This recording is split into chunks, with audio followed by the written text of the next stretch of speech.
My dear friends, this is my personal analysis of Taliban and USA deal which was signed yesterday in Qatar.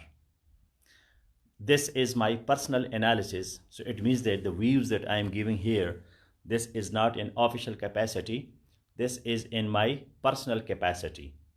So I don't want any misconceptions, any misunderstanding. Whatever I'll be saying, so this is in my personal capacity, because I, being a human being, and I'm also an observer of the process, so I have to tell you, express my ideas, my thoughts, and my analysis of the deal which happened yesterday.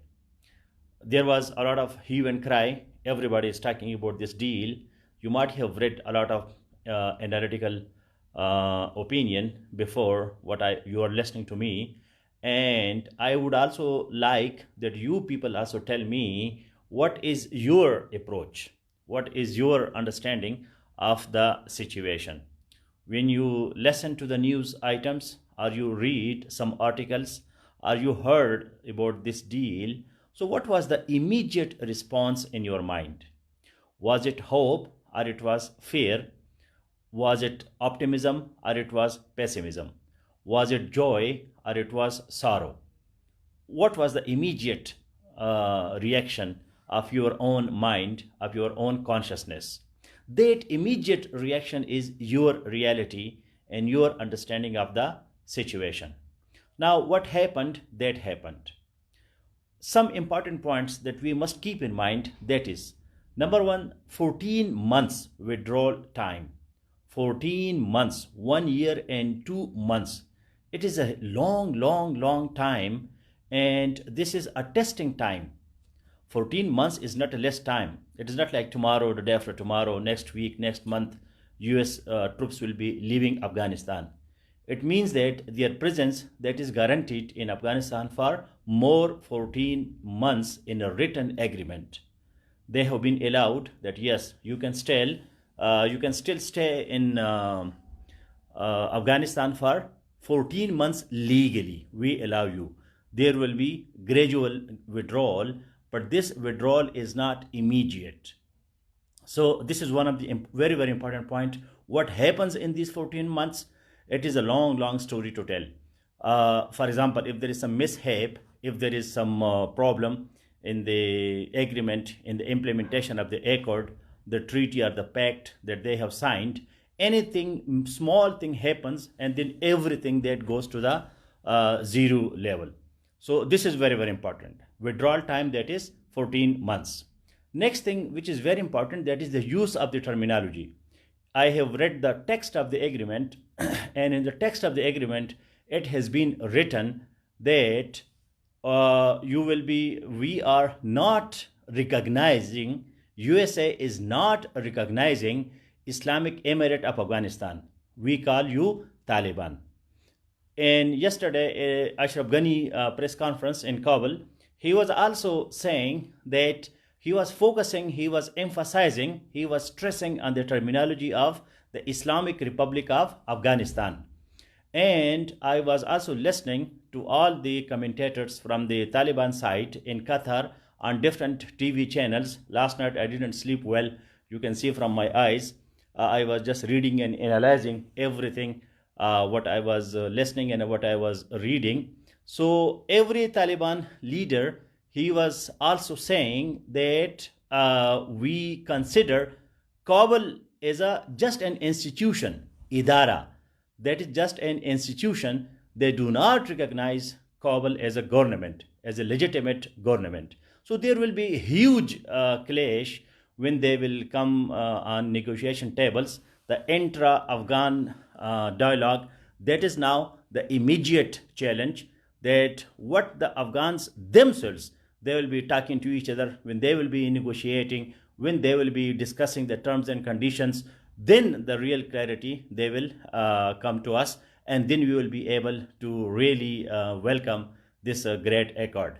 Now, on one side, we have Islamic Emirate of Afghanistan. They consider themselves to be a legitimate representative of the whole Afghan nation, 36 million people. On the other hand, we have Islamic Republic of Afghanistan. the President Ashraf Ghani and Abdullah, and then Dostam, and then other people, they have also a lot of power, and especially in mega cities, in not mega cities, but in the cities, big towns, they have power. In the rural areas, then the other party, they have power.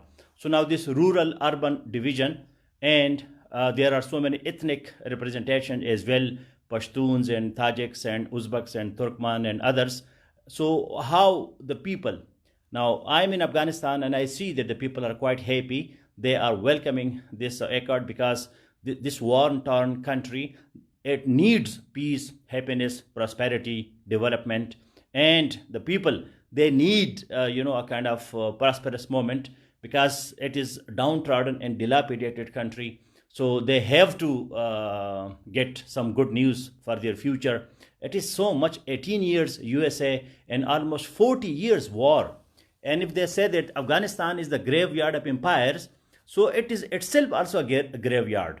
There are no big industries. 1 billion, I think, that is their total exports. Their economy, that is quite in shambles. So they have to focus on their economy, on their infrastructure.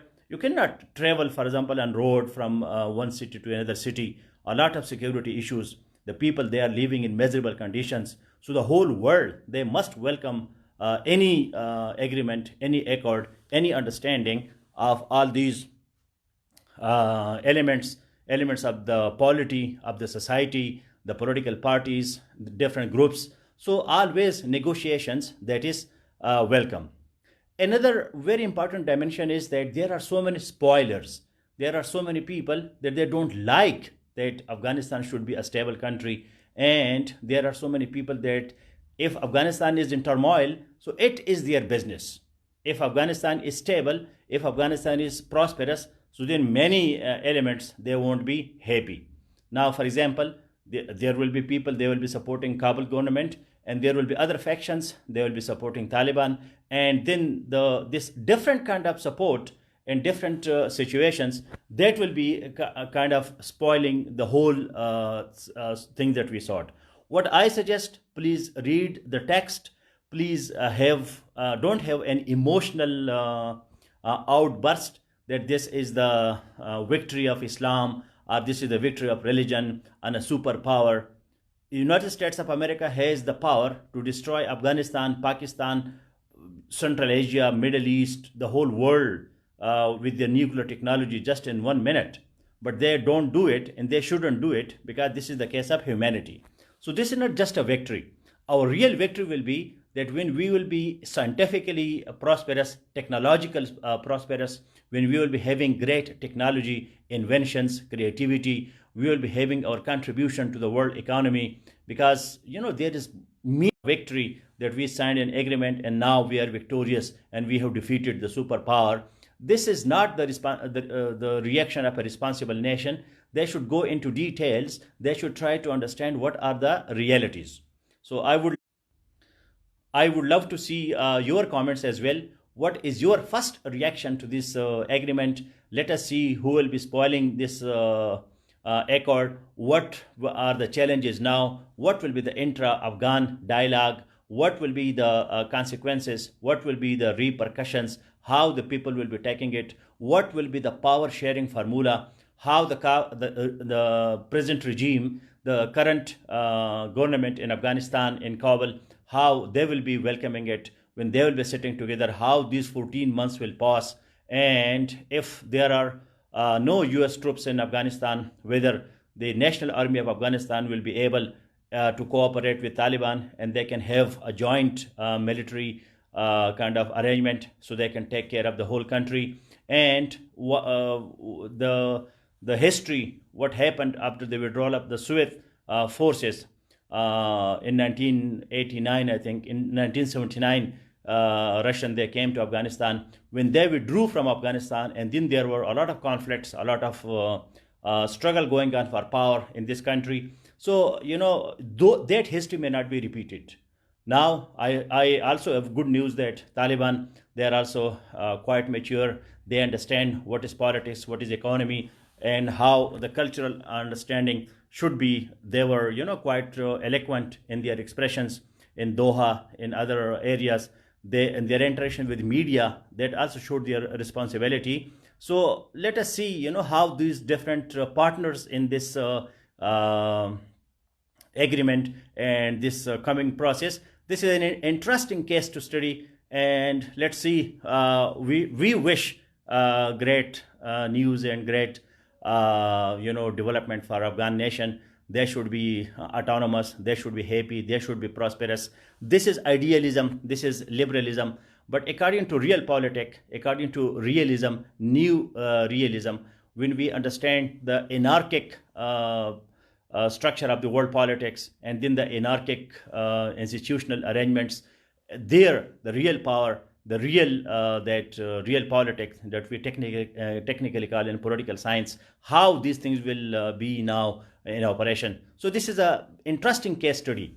Keep on study it, and we will be sharing our ideas, our concepts about this great development taking place these days.